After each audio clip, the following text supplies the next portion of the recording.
তিস্তা মহাপরিকল্পনা বাস্তবায়নের দাবিতে তিস্তা অববাহিকার ১১৫ কিলোমিটার এলাকা জুড়ে অবস্থান কর্মসূচি পালন করছেন উত্তরের বাসিন্দারা। এই মুহূর্তে রংপুরের মহিপুরে আছেন রিপোর্টার নিশাত ইসলাম। বিস্তারিত জানতে সরাসরি যাচ্ছি তার কাছে।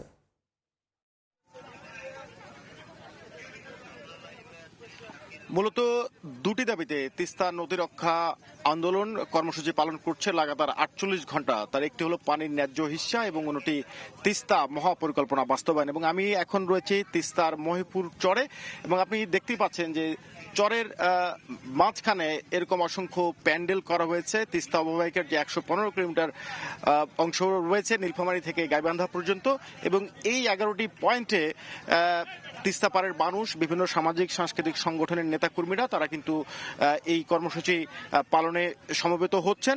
দুপুর ২টায় আনুষ্ঠানিকতা থাকলেও ১০টার পর থেকে আমরা দেখছি যে নদী পাড়ের মানুষরা অংশ নিতে কিন্তু শুরু করেছে। আপনাকে যদি আমি একটু দেখাই, এই যে তিস্তার পাড়ের যে প্যান্ডেলগুলো করা হয়েছে, যে যেহেতু দুদিনের প্রোগ্রাম এবং যারা এই কর্মসূচিতে অংশ নিতে আসবেন তারা কিন্তু রাত্রিও যাপন করবেন এবং এই প্যান্ডেলগুলোতে রাতে থাকবেন নদী পাড়ের মানুষরা, বিভিন্ন দলের নেতাকর্মীরা যারা অংশ নিতে আসবেন, এবং একই সাথে খাওয়া দাওয়ার আয়োজন করা হয়েছে, নামাজের ব্যবস্থা করা হয়েছে, হিন্দু ধর্মাবলম্বীদের জন্য আলাদা ব্যবস্থা রয়েছে। এবং শুধু অবস্থান কর্মসূচি নয়, অবস্থান কর্মসূচির পাশাপাশি রাতে মশাল মিছিলের আয়োজন করা হয়েছে এবং একই সাথে আঞ্চলিক এবং দেশীয় সাংস্কৃতিক অনুষ্ঠানের আয়োজন রয়েছে। বলা যায় যে লাগাতার যে ৪৮ ঘন্টার কর্মসূচি, এই ৪৮ ঘন্টার কর্মসূচি পালন করা হবে এবং এর মধ্য দিয়ে ভারত যে একতরফা পানি প্রত্যাহার করছে এবং আন্তর্জাতিক নিয়ম নীতি লঙ্ঘন করে তিস্তার পানি উজানে আটকে উত্তরাঞ্চলে মরুকরণের মুখে ফেলছে, বন্যার সময়